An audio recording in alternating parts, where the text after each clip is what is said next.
I told you about what happened. Well, oh, yeah. Oh, they're going to have my question now.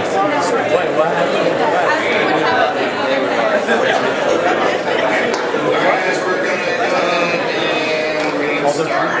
Are we recording? Are we recording again? Alright, let's do it. Did you have record? Who feels like they needed the best compliment? Yeah, Francisco. Who feels like they received the best compliment? Kurt did, okay. Whoever said that to Kurt, nice job. Okay. Alright, well, I'm very excited for this message, and there's going to be a few takeaways. This message is going to be a little more technical, and my objective of my message is to help you understand why do offices sell certain amounts versus other offices, right? Why do you have people who sell more than other offices? Because I figure if you can figure out why they sell more or sell less, then if you do those same activities, you will be able to sell more as opposed to choosing to underperform. So with that being said, in your packets, this is going to be a good one, and you can take some notes either in your packet as well, but as you look through it, after you see these great pictures, there's a last set of pictures which highlights like Nick Matlack and Brian Stevenson and Nick Smith and Kurt Ramsey. The very next page, it says Summer 2013 Efficiency Statistics. So we're going to reference that page and the following page throughout this message. And you can either take notes on that page, as long as you hold on to this, or you can take notes in another spot as well. But this is where we're really going to dive in and understand where do sales come from. And so the first thing I'm going to just share with you guys is this. So the very first page shows branch offices. And what we did is we picked 5 branches from the region. And we picked offices ranging from Tyler, Texas, Weslaco, Texas, Lake Jackson, Sealy, Abilene, all different types of territories. And what you're going to see on here is you're going to see the very first thing shows mailers sent. Now, mailers sent are typically one of 2 reasons. They're going to be, the amount will be sent based on your startup. So you hear your division and district managers probably talking about you want to have more in startup. Does that make sense for everybody? All right. So check this out. What are the top 2 offices in mailers sent? Which of those 5? Tyler and Weslaco. Now, the very bottom, it shows total sales. You guys see that? Summer sales? Now, which were the 2 top offices in summer sales? Okay, so when they say, hey, we want you to increase your startup, they're not saying, hey, we're going to try to do some Jedi mind trick on you. They're saying, hey, we're here to support you having more success. We're here to support you having more success. So the more financially fit you are, the larger success and, more importantly, the larger opportunity you can have. Okay? Does it mean that if you don't have a lot of startup, you're going to fail? Absolutely not. That's not what I'm saying. What I am saying, though, is if you invest more, you're going to put yourself in a position to succeed at a much higher level. So you may want to make sure that you've got a clear idea from your division manager, district manager about how much startup, because it's very, very evident. Does that make sense for everybody? So far, so good. Now, here's something else. There's another core concept I want you to understand. And if you'll jot this down somewhere, I want you to jot this down. And that is manager, so it's going to be 4 words. Manager makes the territory. Manager makes the territory. And then after that, I want you to write down, territory does not make the manager. So let me say it one more time. Manager makes the territory. Territory does not make the manager. Why would I say this? Well, 2 reasons. 2 summers ago, Sealy, Texas. All right, so we look down here. What did Sealy, Texas, the Sealy office do this past summer? How much? $159,000. If you're a branch manager, you did $159,000 in sales. You're going on the trip. You're going to Rome. You're probably pretty fired up. You made some good income as well.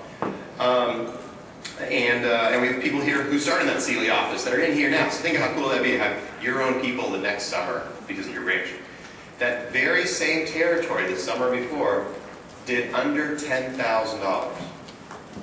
Now you think that the territory just dramatically changed in 1 year? You know, there's this huge influx of people. Some of you have never probably even heard of Sealy, other than if you saw it a vector thing, right? If I said where is Sealy, you'd probably go, all right? So think of that, over 15 times difference. What was the difference? Only one thing was different. Guess what that was? Manager, right? So now, I'm going to make a statistical effort of this too. So check this out. So sometimes mailers, I said they're indicative of two things. One is your financial ability, right? Your startup. The other one is the size of the territory. So some territories have more people, so hence you can send more mailers. Does that make sense for everybody?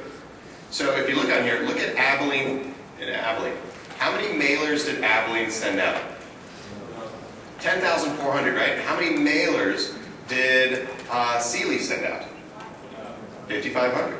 And look at the bottom. What was the difference in sales between those two? Because Abilene sent out about double, so Abilene should do double in sales, correct? What was the sales for Abilene? 29,000. Pretty remarkable, right? Pretty remarkable. So here's what I can tell you. Abilene is a much larger territory than Sealy. And someone in here is going to have the opportunity to go to Abilene this summer, and we'll reference it the following summer about, look, what was it? It did 29,000 one summer, and how much more did it do the next summer? You'll see that happen because it's a great territory. But you'll see how the Sealy office outperformed it. So why? Why else does this occur? So check this out. Let's look a little further down. So there's certain key areas that you're going to want to focus on. And so what this will do is it's going to help you refine your areas of focus. So one of the things you'll hear us talk about quite often is you want to make sure you get a lot of what scheduled? Okay, so look on here, and what are the two, if you go down it says mailers sent, mailers, Craigslist, web, on campus, newspaper, off campus, unknown, PR scheduled for interviews. Which were the two top offices in PRs scheduled for interviews? And look at the difference with those two versus every other office. Pretty dramatic, huh? Pretty dramatic. 1,272 and 1,659. Oh, by the way, here's what's wild. On almost every other statistic on here, the Tyler office had more success than Weslaco. The only difference was Weslaco scheduled more PRs. So had Tyler scheduled the same amount of PRs as Weslaco, guess who would have won a silver cup? Boy, that hurts, doesn't it? If I just booked more PRs, I would have won a silver cup. Ouch. So PRs are a big thing. Now, which office booked the least amount of PRs? And look at what their sales volume was. Okay? So as a branch, you know, one of the things you want to start thinking about is how many PRs can I get booked? So then you bring it back to, so PRs are such a big priority for me, how much time am I currently investing in my PR program? Am I personally scheduling PRs? You want to make sure you immerse yourself with the PR program. And you're going to hear some messages later on today about the PR program. So like those, critical to your success. So make sure you're ready for that. Okay.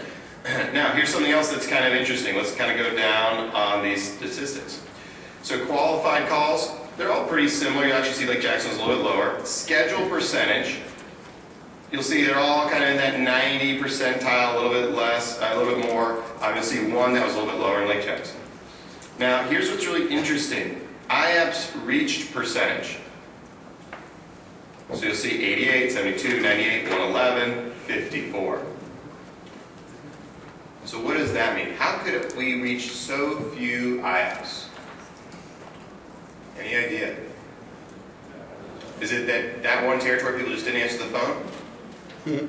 Probably not. We probably didn't have people doing what? Calling the IAPS, right? So what would be indicative, if you kind of look at this, so I'm going to help you read between the numbers. Why did this person do less? They scheduled so few PRs, they booked very few IAPS. It probably means that they didn't have a lot of receptionists there. Or if they did, they weren't really focused. So one thing you're going to want to work on is how to hire, how to train, how to work with your receptions. Just by show of hands, who in here has actually taken calls as a receptionist and made IAP calls as a receptionist? So keep them loud and proud. If you are not raising your hand, if you're kind of doing that, I should do that, that's something you should work on if your hands are not. Thank you. Okay, so that's a pretty remarkable difference right there. Half of the people said, I want to work, and I'm interested in what you have to offer, and we didn't even get in touch with them to let them know about the greatest opportunity. So that's why an office would struggle. Okay, so you'll see qualified, you'll see their schedule percentage. Again, if you look on the schedule percentage, you'll see Abilene way low. So that was a manager who really struggled. That's why their sales were so much lower. Here's what's pretty remarkable. Show percentage. Now, here's something to think about. Had Weslaco had the same show percentage as almost all the other offices, Weslaco would have done somewhere in the neighborhood of $430,000. Not a single extra dollar would have been spent. And it was kind of cool hearing Nick Smith talk about how 30 grand last summer, right? 30 grand, that's pretty cool as an opportunity. That extra little bit would have had no additional expense for him. So he would have probably put another $15,000 on top of that, with not a single extra dollar spent, just by focusing on what area. So if I'm Nick Smith, I'd probably say, okay, we gotta get a show percentage up. Moving on. Here's something really interesting. You're gonna see on here, Lake Jackson, Sealy. So almost all of their stuff is very similar. 6,000 mailers to 5,500 mailers, about the same amount of touches. You'll just kind of go down the line, about the same amount of PR schedule. So why did one office, and you see below on their fast start productivity, it's the same. Why did one office do so much more?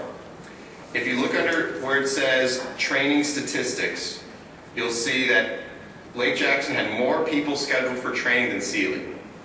You guys see that? And if you look at the very bottom, you'll see their sales, and right above that shows their fast start productivity was about the same.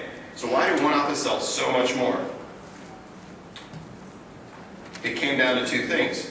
The managers showed at training and the launch from training. And you'll see the touch to launch, 26.2, so that's much more inefficient than 8.1. Very efficient. Isn't it?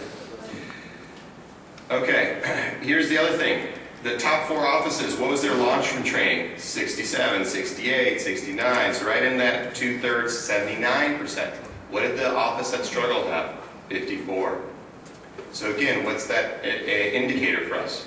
Well, your launch from training. So training, one of the greatest things ever. Now you want to talk to your division manager about what specific training that you run, but you want to immerse yourself with that training program as well. You want to watch that training, and you want to make sure that you practice training as well. So one of the greatest things that you're going to have the opportunity to do is over the January program, you're going to have the opportunity to run a full cycle. So that means you're going to do the advertising for it, you're going to do the interviews for it, you'll run the training for it. And the whole purpose of this, ideally, is you have an explosion of sales, you're the greatest thing under the sun, your division manager's fired up. But more than likely, you're going to make a few mistakes, which is great. And then you're going to know what you need to focus on to improve. That's the whole point of it. It's to get better, to be aware. So that you'll see those differences as well. The last thing I want to show you on this page is this. If you look under Fast Start Productivity, look at the differences on Fast Start Productivity. 1,700, 1,700, 926, and you'll see a couple, 522, 403. Again, the lowest there, lowest in sales. So that's the last thing you want to focus on. That's the level of success your people have. Okay, your people, the better your people do, the more successful, obviously, your office will be. So you want to make sure on that you are focused on that. So a couple of interesting thoughts. So as you look through all of this stuff, what are 2 or 3 of your takeaways? So if you'll jot those down. So what are the 2 or 3 biggest takeaways for you that you identify and go, here are the things that I need to work on for me. So what are those 2 or 3 things? And I would just jot those down. You see, now you understand where the sales come from. It's important that you clarify for yourself, rather, what you want to focus on.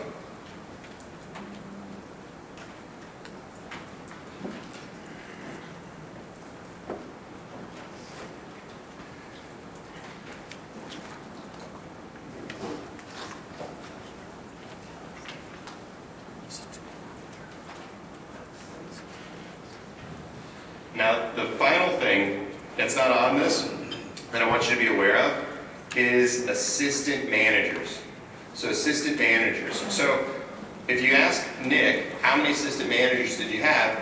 He would say, I had 4 or more pretty much the entire summer, and literally almost opening up, I had 4 assistant managers. Some of these other offices had no one on staff, so that's going to be a big thing. So who can you get as an assistant? All right, let's flip over to the next page.